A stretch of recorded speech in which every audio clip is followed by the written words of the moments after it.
We're hanging out at the DirecTV Lodge with I Am the Night. Hi, you guys. Hi, so nice to be here. I'm so happy that you're here. First of all, it's an honor to meet you. Congratulations on everything. And girl power all all the way. Thank you. Thank you. So appreciate it. I'm so psyched to get to be doing all this Yeah, stuff. well, Super I want to fun. be you when I grow up. So cool. As long as we talked about it.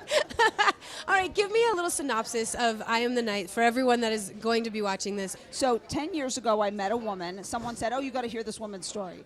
I sat down across from her. She said, okay, so here it is. I was born a poor black girl in Reno, Nevada, and never thought my life would be anything, but I had these bright blue eyes.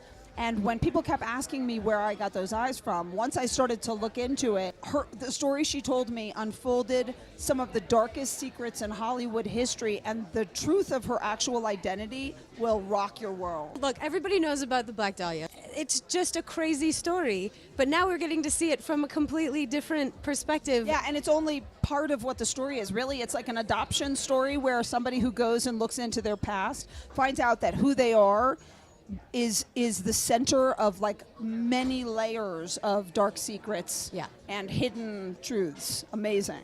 And I mean, right now at Sundance, especially this year, feels like it is the perfect time for this particular kind of story. We have a lot of women represented here at Sundance this year. There's a lot of diversity, a lot of different colors, LGBTQ+. I mean, was that something that you guys were thinking about consciously when you were putting it together? Well, here's the interesting thing. When I first started thinking about making this 10 years ago, that was what interested me, is that this woman's true identity crossed every single boundary you can think of.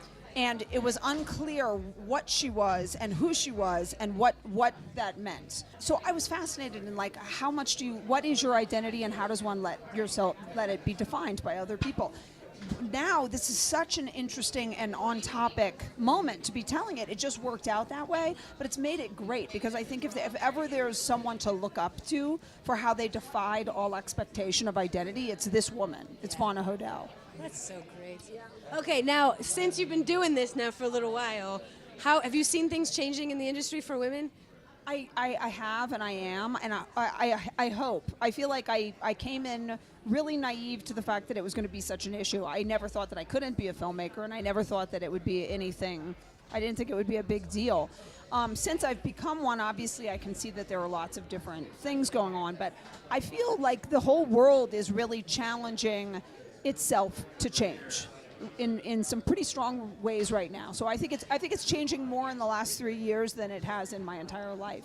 It's great. And are you happy to be at the forefront of all of that? I'm super happy. super happy to be a part of it. I'm super happy to see other people getting their voices out there and, getting a chance to be seen and heard.